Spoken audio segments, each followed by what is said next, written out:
Bonjour, aujourd'hui nouvelle vidéo où je vais vous présenter mes 6 livres préférés de développement personnel. Donc je vais pas en faire plus dans l'introduction, tout est dit dans le titre. Donc si ça vous intéresse, c'est parti, on commence avec le premier livre. Si vous me suivez sur Instagram et même ici sur YouTube, je pense que vous savez déjà de quel livre je vais vous parler, mais il s'agit du Miracle Morning de Hal Elrod. Alors ce livre a été une révélation dans plusieurs domaines. Le premier, c'est qu'il a tout simplement changé ma vie. Voilà, je le dis clairement. Moi, j'ai commencé à lire en janvier parce que j'avais envie de recommencer sur de nouvelles bases, donc janvier 2021. Et je l'ai trouvé par hasard en fait à Cultura. Je l'ai lu, je l'ai vu, pardon, et j'ai vu marqué Miracle Morning et ça m'a dit quelque chose. J'étais là, mais ça me dit vraiment quelque chose. Donc je ne sais pas d'où, mais ça me disait quelque chose, donc j'ai décidé de l'acheter. Et vraiment, ça a été un déclic parce que j'ai adoré le livre. Il était très simple à comprendre. Déjà ça c'est un nouvel aspect que j'ai appris, que j'ai découvert, c'est le fait que tous les livres ne sont pas durs à lire. Parce que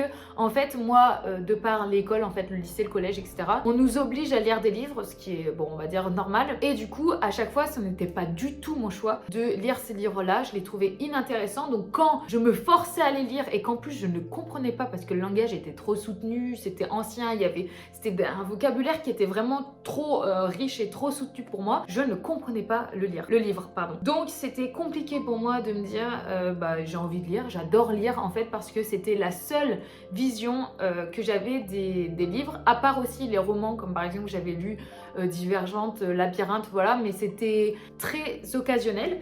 Et ma mère nous a toujours incité, mon frère, ma soeur et moi, à lire. Mais voilà, moi je trouvais pas l'intérêt de lire. Et c'est ce livre qui m'a déclenché ce petit déclic en fait, qui a été un déclic. Et en fait, là je vous raconte totalement ma vie, mais ce livre, qu'est-ce qu'il raconte? Il montre une technique pour tout simplement réussir tout ce que vous voulez dans votre vie. C'est-à-dire réaliser tous vos rêves. Il est extrêmement bien écrit et je sais que ça fait bizarre de dire ça, grâce à ce livre vous allez réaliser tous vos rêves. C'est pas ça, mais c'est que surtout vous allez comprendre qui vous êtes et ce que vous avez envie de faire. C'est vraiment un livre qui est incroyable. Alors souvent on associe Miracle Morning avec le fait de se lever tôt, mais c'est pas ça, c'est juste s'accorder dans votre journée un petit temps pour vous et pour tout simplement faire plusieurs petits exercices qui vont vous permettre de vous recentrer, de vraiment savoir et visualiser vos objectifs pour être plus productif, voilà, pour tout simplement atteindre votre réussite. Enfin, c'est pas la réussite que les gens déterminent pour vous, c'est vraiment ce que vous voulez. Un autre déclic que ça a eu sur ma vie, c'est que tout simplement depuis janvier, moi je trouve que ma vie est totalement différente d'avant. C'est grâce à ça que je me suis lancée sur YouTube, parce que je me suis vraiment rendu compte de ce qu'étaient mes rêves, vraiment, mais depuis toujours, ce qui était enfoui, etc. Même si vous voulez pas mettre en application ce qui est dit dedans, essayez juste de le lire parce que ne serait-ce que le témoignage de l'auteur ou quoi est extrêmement intéressant, super enrichissant. Donc vraiment, s'il y a un livre par-dessus tout que je devrais vous conseiller, c'est celui-ci parce que c'est celui qui a eu le plus d'effet sur ma vie. C'est ma bible en fait, hein. Dès que je suis un peu perdue dans ma vie, je sais pas trop où je vais, je reviens, je le relis et ça me fait du bien. Ça fait 2 fois que je l'ai lu et vraiment à chaque fois je l'aime beaucoup. Il est facile à lire. Certes là, pour ceux qui n'aiment pas lire, il fait un peu épais, mais vous verrez, ça se lit facilement et vous pouvez prendre bien évidemment le temps que vous voulez pour le lire. Et si c'est le cas, si vous l'avez déjà lu, dites-moi dans les commentaires ce que vous en avez pensé, ce que ça a changé ou pas dans votre vie, parce que moi je sais que ma mère l'a aussi lu et que ça a aussi changé plein de choses dans sa vie. Donc voilà, les personnes en tout cas que je connais qui l'ont lu, ça a eu un effet positif. C'est pour ça que j'aimerais beaucoup en parler avec vous. Donc voilà, ça c'est le premier livre qui a tout changé et surtout qui m'a donné envie et où je me suis vraiment rendu compte que j'aimais lire. Donc dans ce livre-là, donc dans la petite routine matinale que j'ai créée, enfin que je me suis créée, mais bien sûr ça sort de ce livre du Miracle Morning, il y a de la méditation, du temps de lecture, etc. Et la méditation, c'était vraiment quelque chose qui était inconnu pour moi, enfin inconnu. Non, je savais ce que c'était, je savais un peu que ça c'était basé sur le principe de respiration, etc. Mais j'étais novice, mais c'était surtout un petit peu abstrait pour moi cette notion de méditation. Donc j'ai décidé d'acheter un livre pour tout simplement mieux comprendre de quoi ça parlait et de quoi il s'agissait surtout. Et du coup, le deuxième livre que je vous présente, c'est Méditer jour après jour de Christophe André. Alors ça va être bizarre ce que je vais vous montrer parce que c'est marqué les 25 leçons pour vivre en pleine conscience. Et en fait, moi je ne vous montre pas ce livre pour le texte, mais tout simplement pour la manière et le format du livre. Mais en fait, moi dans ce livre, j'ai adoré les peintures. L'auteur part de peintures donc comme celle-ci par exemple, pour expliquer un domaine, un aspect de la méditation. Au début, vous allez avoir, alors attendez, je vais essayer de vous trouver quelque chose d'un peu plus parlant. Par exemple, ici, vous voyez, donc là, c'est Le Train dans la campagne de Claude Monet, donc c'est une œuvre. Et en fait, à partir de cette peinture-là, donc il va décrire un petit peu ce qui se passe et il va en faire une interprétation en lien avec la méditation. Donc je sais pas si vous avez trop compris, mais moi c'est surtout les œuvres et l'interprétation qui est faite après qui m'a vraiment impressionnée et je me suis rendu compte que j'adorais les peintures. J'adore l'art. En voyant ça, j'étais vraiment intriguée par les petits détails et vraiment le livre est extrêmement beau. J'ai adoré voir les œuvres. Après par contre, le petit bémol, c'est que moi j'ai trouvé le texte un petit peu plus soutenu et un petit peu plus philosophique, donc ce qui était parfois légèrement plus compliqué à comprendre. C'était un peu dur pour moi de vraiment me plonger dedans, mais en tout cas niveau esthétique, image et tout, il est magnifique. Ça, je le conseille plus ce livre-là pour les personnes qui savent déjà ce qu'est méditer. Ça offre une nouvelle vision de la méditation, un nouveau format en fait à partir d'images, ça engendre une lecture différente. Donc moi je trouve que c'est plutôt pas mal et moi j'ai adoré, mais voilà, comme je vous ai dit, c'est pour les œuvres parce que je me suis vraiment découvert une passion pour l'art quoi. Maintenant, j'adore ça. J'adore ça et en plus ce livre est vraiment complet parce qu'il est vendu avec un CD où dedans il y a de la méditation, des étapes pour méditer. Donc vraiment il est très très beau, il est broché, enfin vraiment ce livre est sublime. Donc c'est plus pour ça que je vous le montre, cet aspect vraiment visuel des tableaux etc. que pour le contenu. Le troisième livre que je vais vous présenter est totalement différent. C'est encore un autre domaine et c'est Avaler le crapaud de Brian Tracy ou Tracy, je sais pas exactement. Et en fait c'est un livre sur la procrastination. Dans le Miracle Morning, donc dans ce livre-là, Hal Elrod propose plusieurs livres qui l'ont marqué et qu'il trouve intéressants. Et celui-ci en fait partie. Je l'ai acheté parce que quand même mon plus grand souci dans ma vie, enfin c'est pas mon plus grand, mais c'est l'un des plus grands, c'est la procrastination. Je suis quelqu'un qui met des priorités à des choses qui ne devraient pas être prioritaires. Je sais pas si vous voyez ce que je veux dire. Et je remets très souvent au lendemain. Donc ce livre-là, je me suis dit il pouvait être pas mal pour changer ce petit aspect un petit peu négatif de ma vie. Et en fait, il est différent des autres parce que celui-ci il n'explique pas pourquoi on procrastine, mais plutôt il donne une méthode à appliquer. Il donne une méthode à appliquer pour tout simplement arrêter de procrastiner.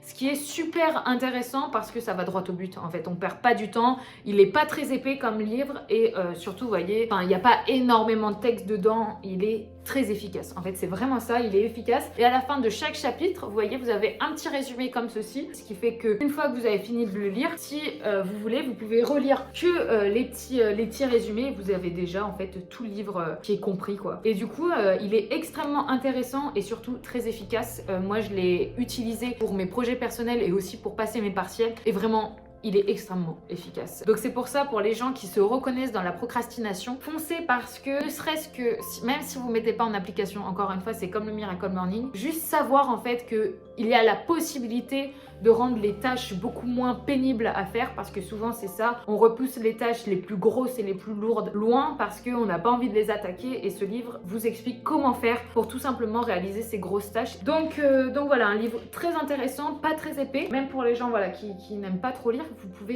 vous pouvez commencer par ça parce que il est vraiment intéressant et là cette fois-ci c'est pas que de la théorie, vraiment vous allez mettre en pratique comme le Miracle Morning, mais ça c'est vous le faites directement et vous voyez les effets immédiats. Mon quatrième livre est un petit peu dans le même délire de l'amélioration du quotidien en fait et c'est 21 jours sans se plaindre de Will Bowen. Donc ça aussi je vous l'avais montré sur Instagram et en fait ce livre permet de changer et surtout de comprendre et de vous rendre compte à quel point on se plaint dans une journée. Ça c'est incroyable. Ce livre il explique pourquoi on se plaint et les différents types de plaintes qu'il existe. Le but de ce livre c'est à la fin il y a un challenge donc de 21 jours où il faut pendant ces 21 jours arrêter de se plaindre et en fait dans ces 21 jours vous avez un bracelet, donc on va dire que c'est lui, moi par exemple, donc je suis au premier jour, hop tout se passe bien, je laisse mon bracelet là, je suis au deuxième jour et là ce jour là je me plains, donc à chaque plainte je change mon bracelet de poignet et si je me suis plaint une fois dans la journée, et ben je retourne au jour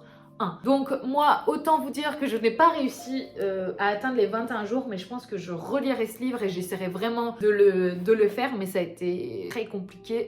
J'ai pas réussi en fait. Et c'est très intéressant, donc pas pour, voilà, peut-être pas faire les jours sans plainte, mais ne serait-ce que se rendre compte de la quantité de plaintes qu'on émet en une journée, parce que là, on parle et en fait, on s'en rend pas compte, mais vraiment, tout le monde, hein, mais voilà, les gens autour de moi, en tout cas, se plaignent beaucoup, certains beaucoup plus d'autres, certains un petit peu moins, mais voilà, c'est important, ne serait-ce que pour soi, de se rendre compte à quel point on se plaint et surtout pourquoi, en fait, on se plaint et quel est l'intérêt. Et moi, j'ai adoré aussi connaître les différents types de plaintes parce que parfois, on s'accable pour quelque chose et en fait, on se rend compte dans ce livre-là pourquoi on se plaint de telle ou telle chose. Et voilà, ça a été extrêmement intéressant. Et si un jour, j'arrive à faire ce challenge, à relever les 21 jours sans se plaindre, vraiment, je serai la reine du monde parce que c'est extrêmement dur. J'ai pas dépassé les 3 jours, moi. Donc, autant vous dire que ça va être compliqué. Il y en a qui mettent 9 mois, 1 an, etc. pour y arriver, quoi. Mais il faut persévérer. C'est pas ce que j'ai fait, mais je vais réessayer et je vous en dirai des nouvelles. Au début, je voulais en faire une vidéo, mais quand j'ai vu que je dépassais pas les 3 jours, j'ai dit non, mais